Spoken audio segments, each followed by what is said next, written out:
قیامت کے دن اللہ کے عرش کا سایہ۔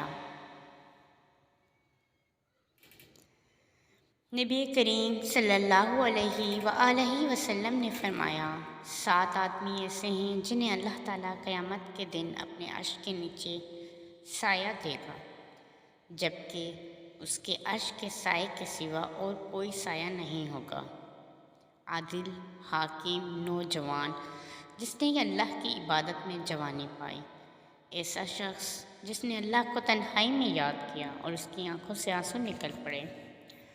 وہ شخص جس کا دل مسجد میں لگا رہتا ہے، وہ آدمی جو اللہ کے لیے محبت کرتے ہیں، وہ شخص جسے کسی بلند مرتبہ اور خوبصورت عورت نے اپنی طرف بلایا اور اس نے جواب دیا کہ میں اللہ سے ڈرتا ہوں، اور وہ شخص جس نے اتنا پوشیدہ صدقہ کیا کہ اس کے بائیں ہاتھ کو بھی